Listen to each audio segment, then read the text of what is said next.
My name is Alice Harper.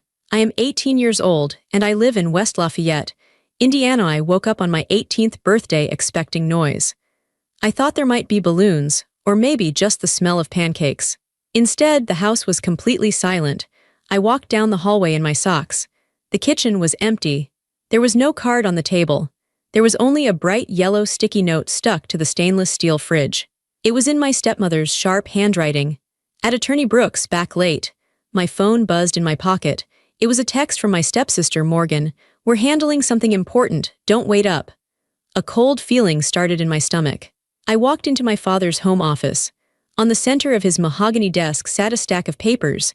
It was a photocopy of a new will. I saw my name, Alice, but a thick red marker line was drawn straight through it. I was crossed out. Erased.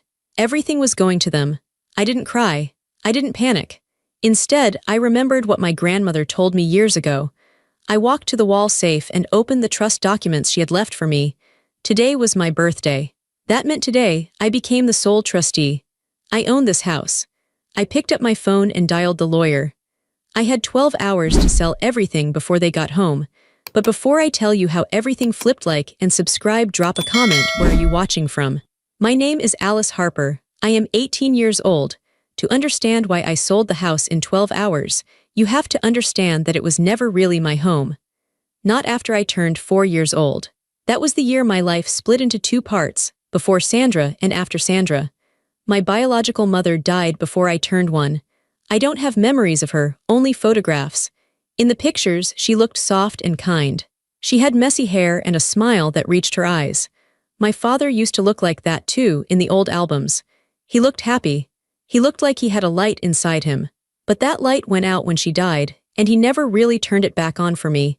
He was just a shape in the house, a shadow that moved from the bedroom to the office. Then he met Sandra. It happened fast. 1 month they were dating, and the next month she was moving in. She didn't come alone. She brought boxes of expensive clothes, a smell of heavy floral perfume, and her daughter, Morgan. Morgan was a year younger than me. She was cute, loud, and demanding.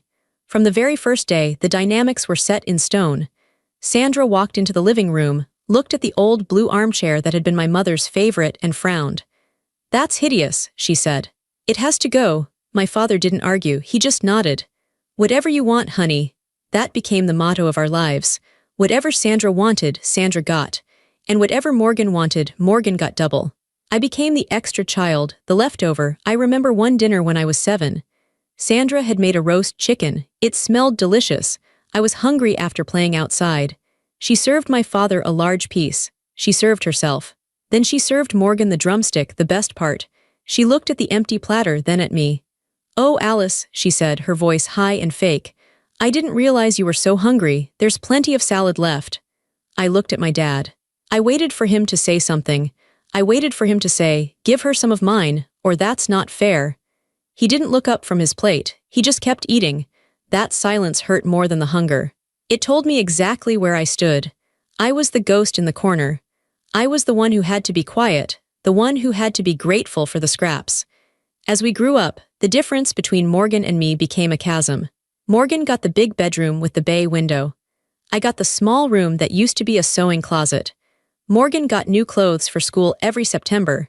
I got her hand-me-downs, even though she was younger than me, because she was growing faster, according to Sandra. I stopped complaining. Complaining only made it worse. If I cried, Sandra would sigh and tell my father I was being emotional and difficult. My father would look at me with tired eyes and say, "Alice, please just keep the peace." Keeping the peace meant Alice staying silent.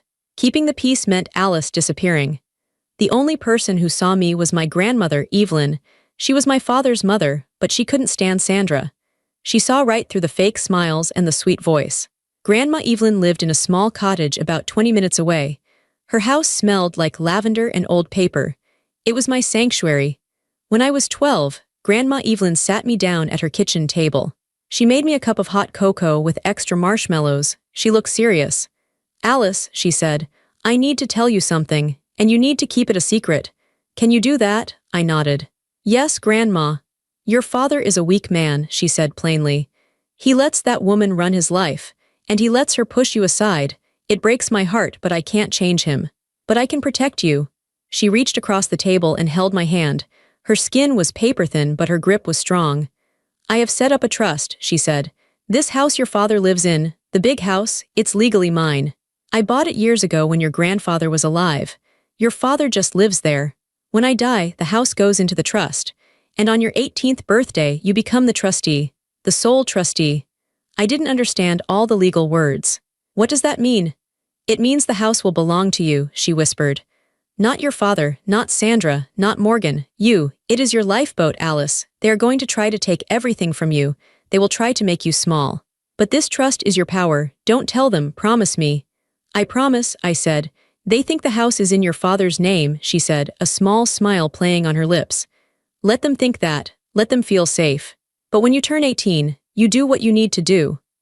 I held that secret close to my chest like a shield. Every time Sandra made a snide comment about my hair, every time Morgan laughed at my old shoes, I touched the imaginary key in my pocket. One day, I thought, one day, this will be different. But waiting for that day was harder than I imagined. By the time I was 16, the emotional neglect had turned into financial abuse. It wasn't just that they didn't buy me things. It was that they expected me to pay for their lives. My father's business wasn't doing as well as he pretended. Sandra spent money faster than he could make it. She needed to maintain the image of the perfect, wealthy family. That meant new cars, expensive vacations, and club memberships. Someone had to pay for the gaps, and somehow that someone became me. I started working the day I turned 14. First, it was babysitting neighbors' kids. Then, I spent my winters shoveling driveways. I would wake up at 4 a.m., shovel 3 driveways in the freezing Indiana cold, and then go to school with blisters on my hands. When I turned 16, I got a job at a coffee shop downtown. I worked every day after school from 4 p.m. to 9 p.m. and double shifts on weekends. I wanted to save for college. I wanted to save for a car.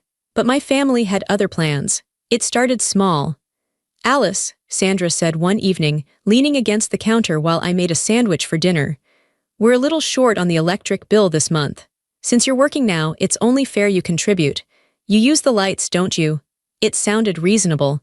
I wanted to be a good daughter, so I gave her $200, but it didn't stop there. The next month, it was the water bill. Then it was the internet. "You're the one always on that laptop doing homework," Morgan sneered. "You should pay for the Wi-Fi." So I paid for the Wi-Fi. Then came the family fund. Sandra announced that we all needed to chip in for household repairs. She put a big glass jar on the counter.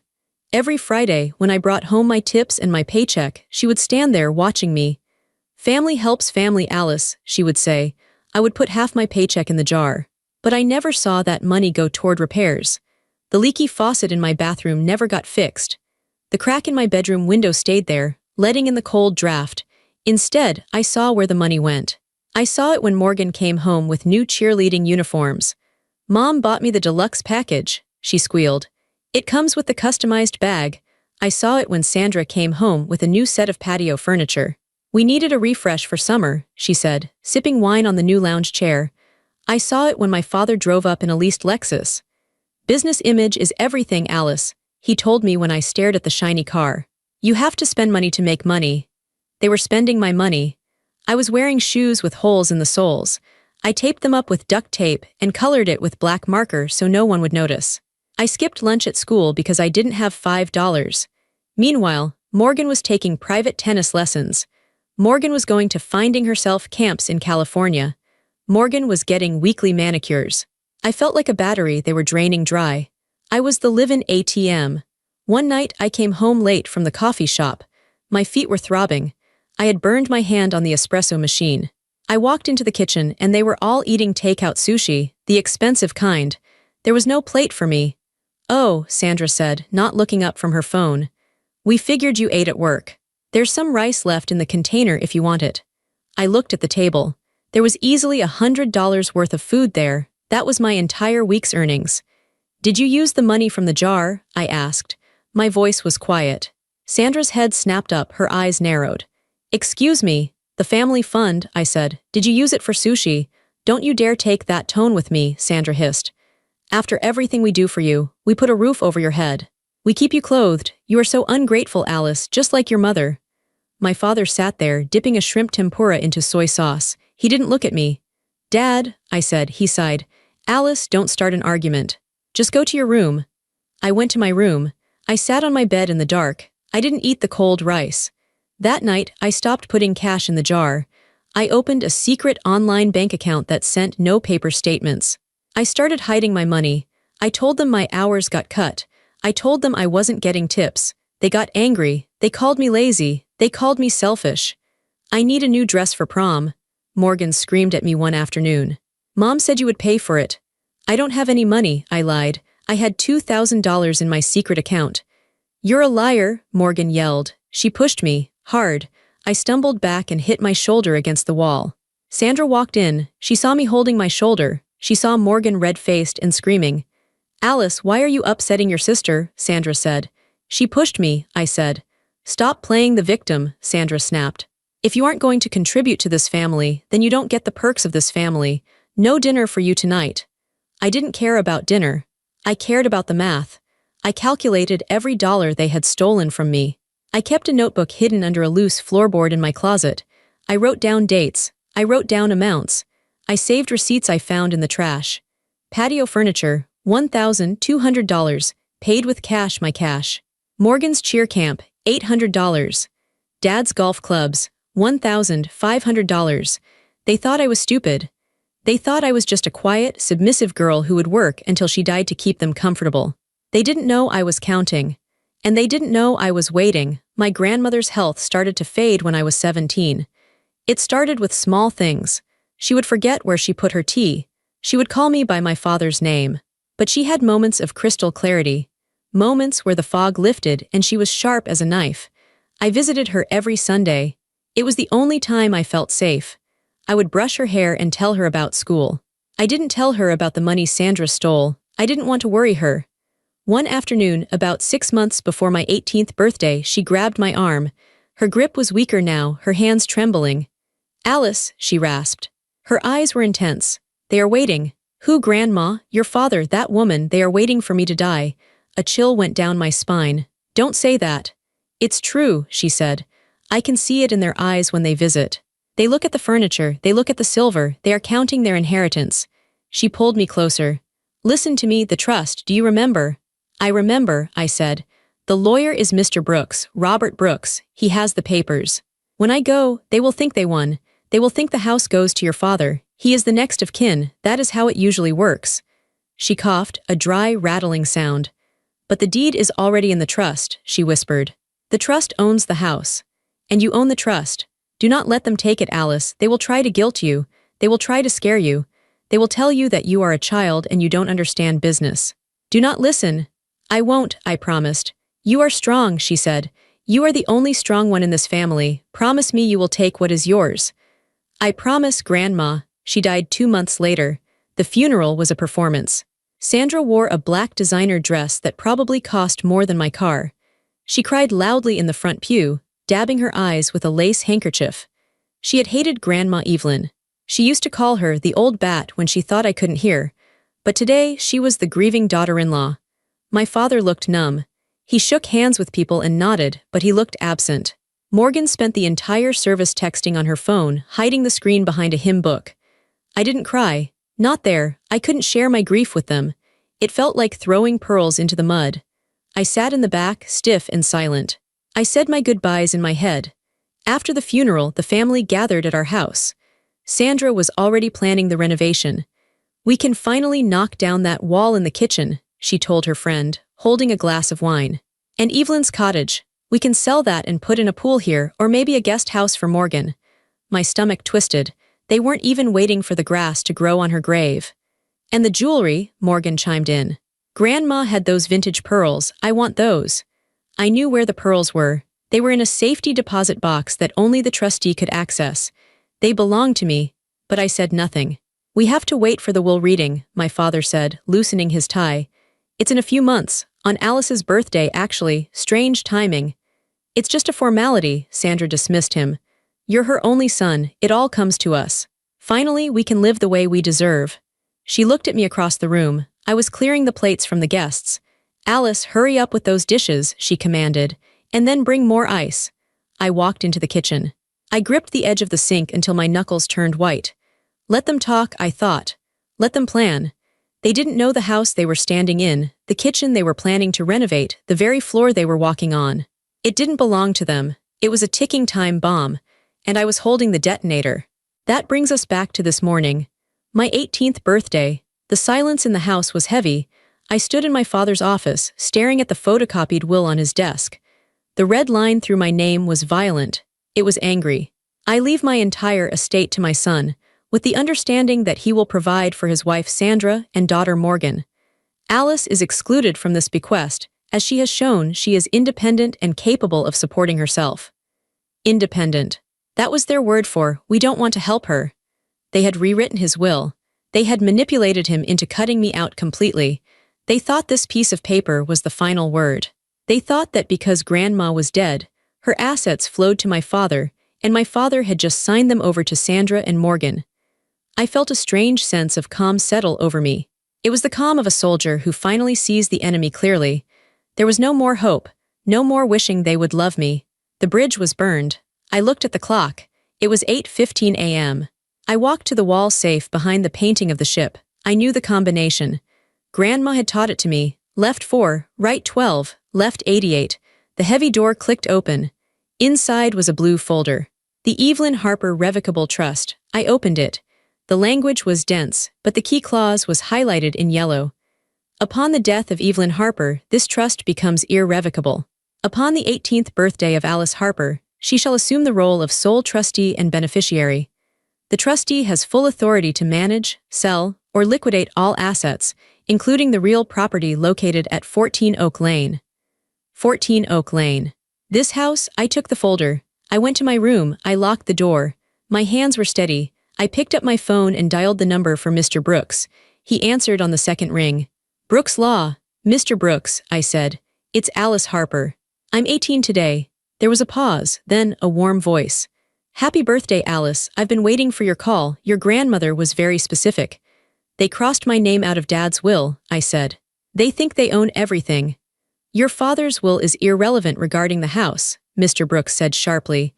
The house never belonged to him. It belonged to the trust. And as of 12:01 a.m. this morning, you are the trust. What do you want to do? I looked around my small room. I looked at the crack in the window. I thought about the family fund. I thought about the red line through my name. I want to sell it, I said. Today, Mr. Brooks sounded surprised. That's very fast, Alice. I need it gone before they come back, I said. They are at your office right now, aren't they? Or they think they are.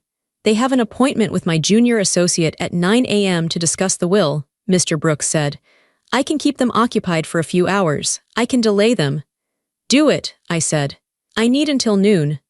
I have a client, Mr. Brooks said slowly. An investor. He buys properties for cash. He's been looking for a lot in that neighborhood. He won't pay full market value, but he will pay fast. And he doesn't care about inspections. Call him, I said. Tell him I'll take 20% under market if he can close by noon with a cashier's check. I'm on it, Mr. Brooks said. Alice. Are you sure? I have never been more sure of anything. I hung up. Next, I called a locksmith. I need an emergency rekey. All exterior doors. Can you be here in 20 minutes? I'll pay double. I'm on my way, the locksmith said. Next, I called a moving company. I don't need a full move. I just need a truck to take a few boxes to a storage unit. Immediate service. By 9 a.m., the house was buzzing with activity. The locksmith was drilling out the front door lock. The sound of the drill was the sweetest music I had ever heard. It sounded like freedom. Mr. Brooks called me back at 9:15 a.m. The investor is interested. He knows the property. He's driving over with the paperwork and the check. He can do a wire transfer immediately upon signing. Perfect, I said. I didn't pack much. I didn't want their things. I didn't want the furniture Sandra had bought with my money. I took my clothes. I took the photo album of my real mother. I took the teddy bear Grandma had given me. I took my laptop. I went into the kitchen. I took the glass jar labeled Family Fund. It was empty, of course. I left it on the counter, upside down. I went to the family computer in the den. I logged into my bank account, the one they knew about, and printed the transaction history. I highlighted every transfer to Sandra, every withdrawal for Morgan. I taped the pages to the refrigerator right next to Sandra's sticky note. At Attorney Brooks, back late. I took a black marker and wrote underneath it, House sold, get out. The investor arrived at 10:30 a.m. He was a short man in a suit. He walked through the house quickly. Good bones, he said. I'm going to tear it down and build 2 modern units. Does that bother you? Not at all, I said. Tear it down. We sat at the dining room table, the table where I was never allowed to speak. I signed the deed. My signature looked strong. Alice Harper, trustee, he made a call. Transfer the funds. 5 minutes later, my phone pinged. A notification from my secret bank account. The number was huge. It was more zeros than I had ever seen. It was done. The house was no longer ours, it was his. When do you need possession? I asked. I'm sending a demo crew tomorrow, he said. But the house is legally mine now. You have the right to secure it. I'm changing the locks, I said. My former tenants will be returning soon. They might be difficult. The investor handed me a card. If they cause trouble, call the police, it's trespassing. I nodded. I walked the investor to the door. The locksmith handed me the new keys. 4 shiny silver keys. I put one in my pocket. I locked the front door. The bolt slid home with a heavy, final thunk. It was 11:45 a.m. I sat on the front porch swing. I had my backpack next to me.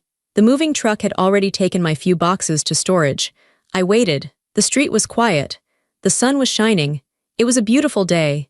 Then, at 12:15 p.m., I saw the Lexus turn the corner. My heart hammered against my ribs, but I forced myself to breathe. In, out, I wasn't the victim anymore. I was the owner, and they were just visitors who had overstayed their welcome. The car pulled into the driveway. Sandra was driving. She looked annoyed. My father looked confused. Morgan was in the back seat, wearing sunglasses. They got out of the car. Sandra saw me sitting on the porch swing. Alice, she yelled, marching up the walk. Why is the door locked? My key isn't working. She jammed her key into the lock again. It didn't turn. She rattled the handle. She looked at me furious. What did you do? She screamed. Open this door right now. We have had a terrible morning. Mr. Brooks wasn't even there. I stayed seated. I rocked back and forth gently on the swing. I know, I said calmly. I asked him to keep you busy. What? My father stepped forward. Alice, what is going on? Open the door. I can't, I said. Why not? Morgan whined, stepping out of the car. I need to use the bathroom. I looked at them. I looked at the people who had erased me. I can't open the door, I said, my voice steady and clear, because it's not my house anymore, and it's certainly not yours. I sold it, I said. The silence that followed was louder than any scream. The moment I hung up the phone with Mr. Brooks, the silence in the house changed. Before, the silence had felt heavy and oppressive, like it was waiting to crush me. Now, it felt like a blank canvas. It felt like holding a breath before a scream.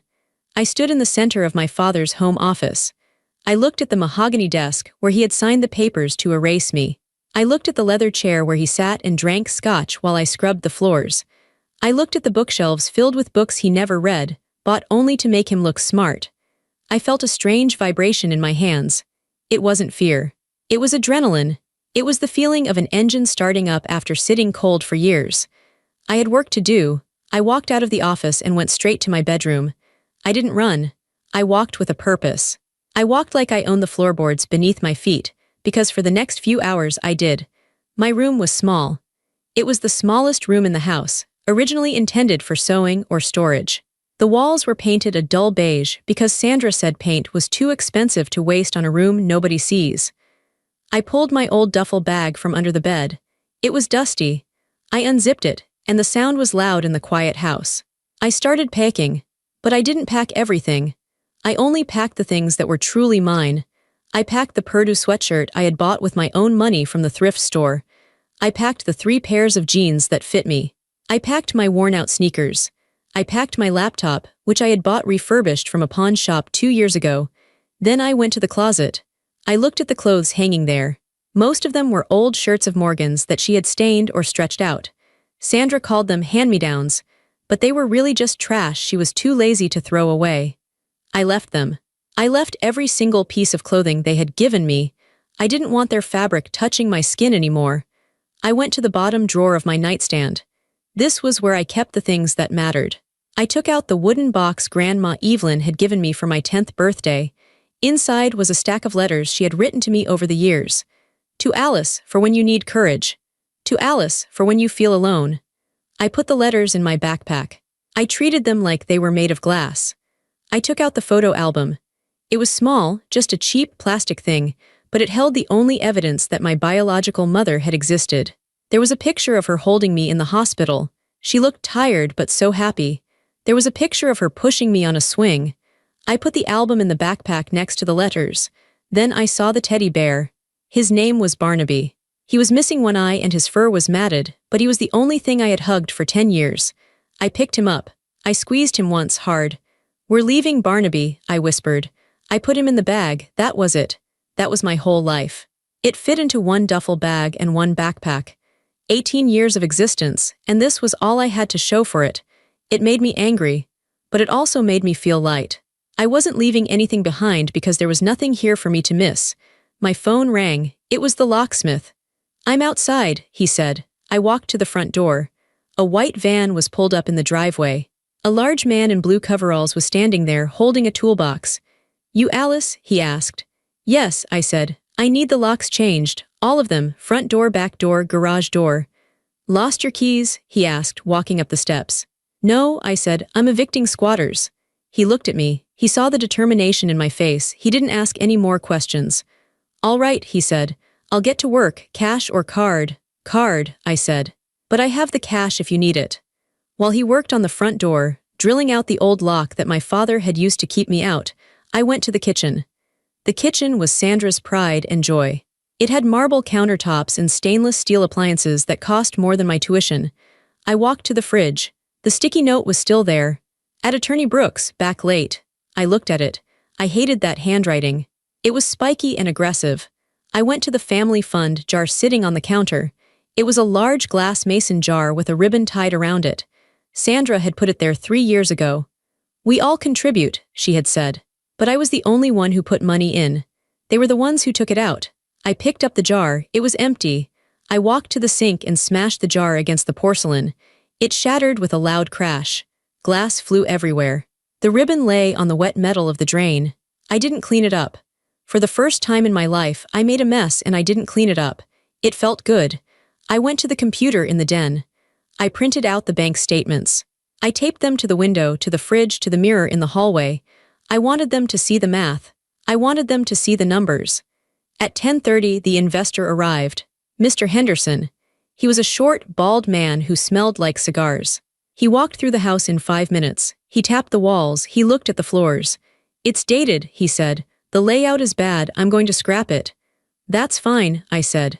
"You sure you have the right to sell this, kid?" he asked, looking at me. "You look young." I handed him the trust documents and my ID. "I'm 18 today," I said. "It's mine, and I want it gone." He read the papers. He nodded. "Smart grandmother," he said. "She tied this up tight. Your dad can't touch a brick of this place." We signed the papers on the dining room table. I signed my name, Alice Harper. Every stroke of the pen felt like cutting a chain. "Wire is initiated," he said, tapping on his phone. "You'll see it in 10 minutes. He stood up and shook my hand. "You've got guts," he said. "Most kids would be scared to do this." "I'm not scared," I said. "I'm just done." He left. The locksmith finished. He handed me 4 shiny new keys. I held them in my palm. They were cold and heavy. "Thank you," I said. I paid him. He drove away. The house was silent again. But now it was a different house. I walked out the front door. I put my key in the new lock. I turned it. Click. The deadbolt slid home. I was locked out. But more importantly, they were locked out. I sat down on the porch swing. I put my backpack next to me. I looked at the time on my phone. 11:45 a.m. They would be back any minute. I took a deep breath of the fresh air. I waited. The waiting was the hardest part. My heart was hammering against my ribs like a trapped bird. Every car that passed made me jump. I forced myself to breathe. In for 4 seconds. Out for 4 seconds. I rehearsed what I was going to say. I had played this conversation in my head 1,000 times in the shower, but now it was real. At 12:15 p.m., I saw the silver Lexus turn onto our street. My stomach dropped. There it was. The car that Sandra had bought with the money meant for my braces. The car my father washed every Sunday while I mowed the lawn. I watched it come closer. It looked shiny and aggressive in the sunlight. I saw them inside. Sandra was driving. She had her sunglasses on. She was talking, her mouth moving fast. She was probably complaining about the traffic or the service at the coffee shop. My father was in the passenger seat, looking out the window. He looked checked out, as usual. Morgan was in the back, her head bent down, looking at her phone. The car slowed down and turned into the driveway. They didn't see me at first. The porch was in the shadow. Sandra put the car in park. She turned off the engine. I heard the doors open. I heard Sandra's voice. It was sharp and piercing. And the nerve of that receptionist, telling me Mr. Brooks was unavailable. We had an appointment. Maybe we got the date wrong, my father mumbled, stepping out of the car. I don't get dates wrong, David, Sandra snapped. You're the one who forgets things, just get the bags. They walked up the driveway. Sandra was holding a shopping bag from a high-end boutique. Morgan was holding a Starbucks cup. They walked right past the for sale sign the investor had stuck in the lawn. They didn't even notice it. They were so wrapped up in their own world, they didn't see the ground shifting beneath their feet.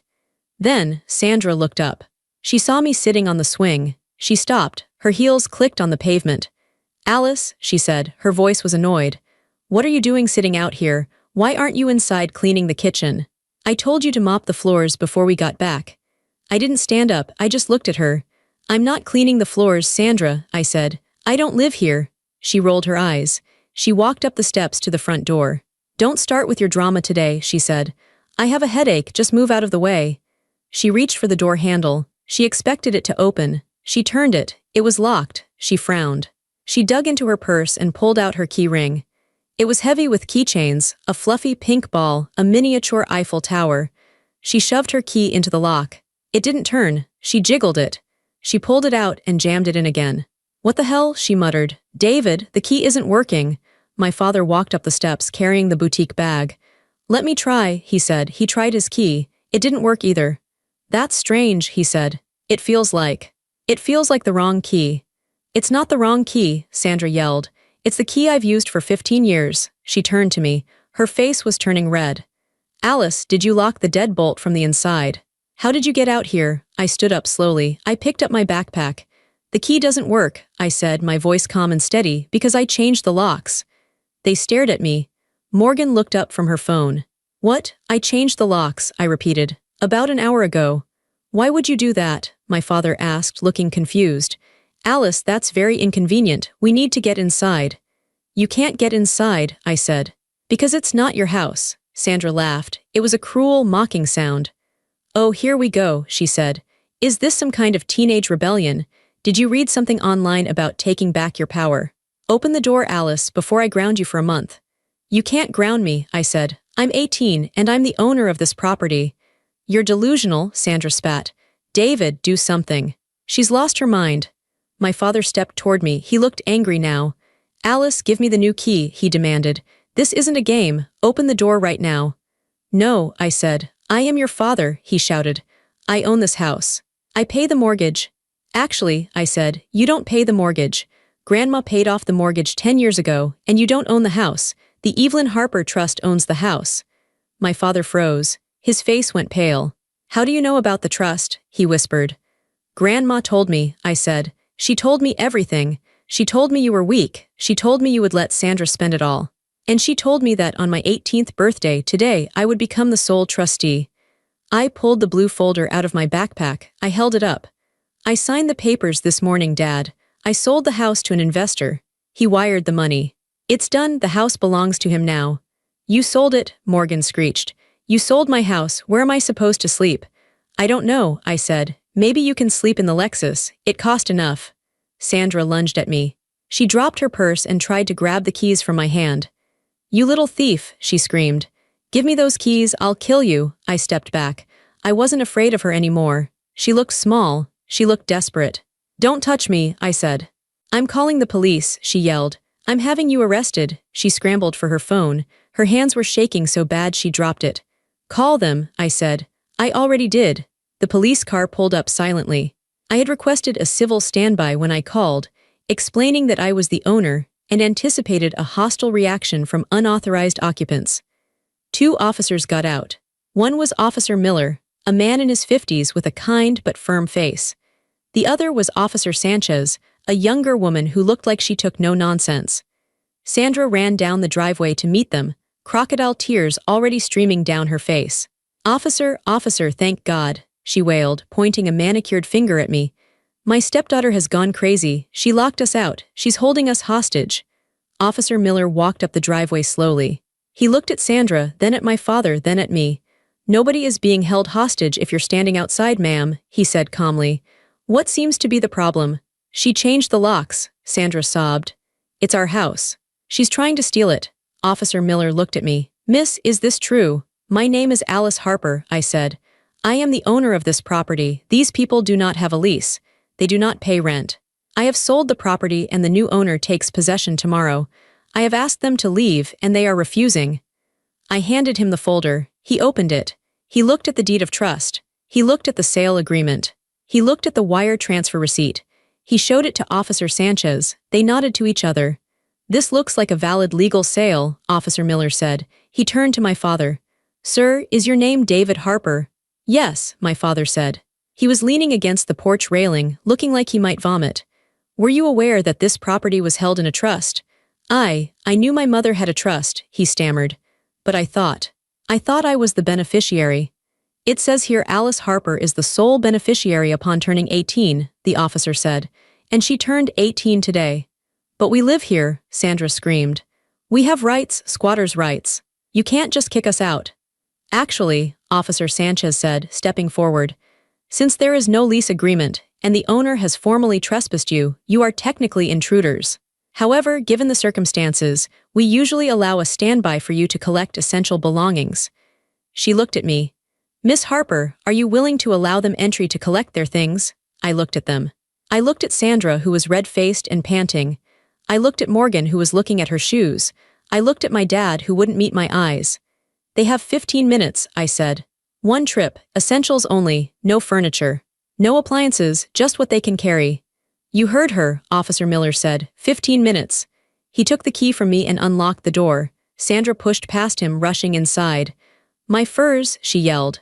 "I need my jewelry." I stood by the door with Officer Sanchez. I watched them scramble. It was pathetic. Sandra wasn't grabbing photo albums. She wasn't grabbing mementos. She was grabbing things that cost money. She came running out with 2 mink coats, a jewelry box, and a designer handbag. "Be careful with that." She snapped at my father, who was carrying a stack of files from his office. Morgan ran into her room. I heard her screaming. "Where is my iPad? Where are my boots?" She came out carrying an armful of clothes, tripping over a pair of high heels. "You're ruining my life," she screamed at me as she passed. "I hate you. I hope you die." "Hurry up," I said. "You have 5 minutes left." My father came out last. He was holding a small box. I saw what was inside. It was his watch collection. He stopped in front of me. "Alice," he said, "please, where are we going to go?" "We don't have any cash." Sandra spent the last of the savings on the renovation deposit. "The renovation?" I asked. "The one you were going to do on my house," he nodded shamefully. "Cancel the deposit," I said. "Maybe you can get it back. Use it for a motel." "Alice, I'm your father," he pleaded. "Doesn't that mean anything to you?" "It meant everything to me," I said, my voice cracking for the first time. "It meant everything when I was 10 and hungry. It meant everything when I was 14 and shoveling snow to pay for your electric bill. It meant everything when you let them treat me like a servant." I looked him in the eye. "But it didn't mean anything to you. You chose them. Every single day for 14 years you chose them. Today I'm choosing myself." "Time's up," Officer Miller said. My father walked out. He looked broken. I followed them to the driveway. They shoved their things into the Lexus. It was overflowing. A fur coat was sticking out of the window. Sandra was sobbing hysterically now. "My china, my crystal. It's all in there." "It belongs to the demolition crew now," I said. They got into the car. My father started the engine. He didn't look back. They drove away. I stood there on the driveway. The officers stood with me. "You okay, miss?" Officer Miller asked. "Yes," I said. "I think I am." "You did the hard part," he said. "Good luck." They got in their cruiser and left. I was alone. The house was empty. The driveway was empty. I looked at the house one last time. It was just a shell. It had never been a home. I turned my back on it. I picked up my backpack. I started walking. I didn't look back. I walked to the bus station. It took me 40 minutes, but I needed the walk. I needed to feel my legs moving, taking me away from that street, away from that town. I bought a ticket to West Lafayette. I had been accepted to Purdue University months ago, but I had hidden the acceptance letter under my mattress. Sandra had told me I wasn't smart enough for college. She said I should go to trade school or just keep working at the coffee shop to support the family. I sat on the bus. I watched the cornfields of Indiana roll by. They were brown and dry, waiting for winter. I checked my bank account on my phone. The number was real. The wire transfer from the investor sat there, a string of digits that meant safety. I wasn't rich in the way Sandra wanted to be rich. I couldn't buy a yacht. But I could pay for tuition. I could pay for an apartment. I could buy food. For the first time in my life, I was safe. When I got to West Lafayette, I found a cheap motel. I stayed there for 3 days while I looked for an apartment. I found a small one-bedroom on the second floor of an old brick building. It had hardwood floors and big windows. It smelled like floor wax and old books. The landlord, a nice man named Mr. Henderson, funny, the same name as the investor, asked for a deposit. I wrote him a check. My hand didn't shake. I moved in on a Tuesday. I had nothing. No bed, no table, no chair. I went to a mattress store and bought a twin bed. I ordered it to be delivered. That first night, I slept on the floor in my sleeping bag. It was the best sleep of my life. There was no one yelling.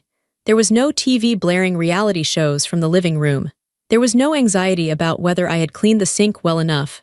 There was just silence. Peaceful, holy silence. I started classes the next week. Aerospace engineering. It was hard. The math was advanced, and the other students seemed so confident. They had parents calling them, sending them care packages. I had no one calling me. I had blocked their numbers. But sometimes, late at night, I would see blocked notifications. Voicemail from Dad. Voicemail from Sandra. I never listened to them. I deleted them instantly. I didn't want their poison in my ears. I started to build a routine. Wake up at 6 a.m. Run, coffee, class, library, home. I cooked for myself. I made simple things, pasta, stir-fry, grilled cheese. But every bite tasted amazing because I had bought it. It was mine. No one was going to snatch it off my plate. No one was going to tell me I ate too much. I went to therapy. The university offered free counseling for students. My therapist was a woman named Dr. Eris. She was small and soft-spoken. "You have a lot of trauma," she told me after I described my childhood. "You were in survival mode for 18 years. Your brain is still waiting for the attack." "How do I stop it?" I asked. "By teaching your brain that you are safe," she said. "By building a life that feels safe." So I made friends. There was Sarah, a girl with bright red hair who sat next to me in physics. She was loud and funny and messy. "You're so organized," she told me one day, looking at my color-coded notes. "I have to be," I said. "Come study with us," she said. "We're ordering Thai food." I hesitated. I was used to being the outcast. I was used to being the one who wasn't invited. "Okay," I said. That night, sitting on Sarah's dorm room floor, eating pad thai and laughing about our professor's bad jokes, I felt something crack open inside my chest. I wasn't the extra child here. I was just Alice. They liked me. They didn't want my money. They didn't want me to clean. They just liked me. A year passed. It was my 19th birthday. I woke up in my own bed, in my own apartment. The sun was streaming through the curtains I had sewn myself. I walked into the kitchen. I made coffee in my French press. My phone buzzed. It wasn't a demand. It wasn't a guilt trip. It was a text from Sarah. "Happy birthday. We're coming over at 7 with pizza and cake. Be ready to party." I smiled. I walked out onto my small balcony. I looked out over the town. I thought about where I was a year ago. I thought about the girl who woke up to a sticky note and a crossed-out will. I thought about the girl who sat on the porch swing, terrified but determined. I wondered where they were. I had heard rumors from an old neighbor. Sandra had filed for divorce 6 months after the eviction. She took whatever money was left and moved to Florida. My father was living in a small apartment downtown. He was working as a consultant, trying to rebuild. Morgan had dropped out of college. I didn't feel happy about their failure. I didn't feel sad either. I felt indifferent. They were just people I used to know. They were characters in a bad book I had finished reading. I went back inside. I got dressed. I had a class at 10 a.m. Advanced aerodynamics. I walked to campus. The air was crisp and cold. I walked past the engineering building. I saw my reflection in the glass doors. I didn't look like a victim anymore. I stood tall, my shoulders were back, I looked strong. That night my apartment was full of noise. Sarah brought Ben and Maya. They brought balloons. They brought a cake that said to Alice, the rocket scientist in messy icing. We ate pizza. We drank cheap wine. We laughed until my sides hurt. At one point Ben asked, "So Alice, what's your story? You never talk about your family." The room went quiet. Sarah kicked him under the table. It's okay, I said. I looked at them. My chosen family. My family is right here, I said. I don't talk about my biological relatives because they aren't part of my life. They taught me how to survive, but you guys, you're teaching me how to live. Sarah hugged me. We're not going anywhere, Alice. Later, after they left, I cleaned up, I washed the plates, I threw away the pizza boxes, I enjoyed the cleaning, it was my mess. It was the mess of a happy life. I went out to the balcony one last time. I looked at the stars, I remembered Grandma Evelyn. I did it, Grandma, I whispered. I saved myself. I felt a sudden, deep sense of peace. It wasn't the loud, triumphant kind of victory, it was a quiet power. It was the knowledge that no matter what happened, I could handle it. I had walked through the fire and I hadn't burned. I was made of steel now. I turned off the lights. I locked my door, my safe, sturdy door. I lay down in my bed. For the first time in my life, I wasn't waiting for the other shoe to drop. I closed my eyes, and I slept.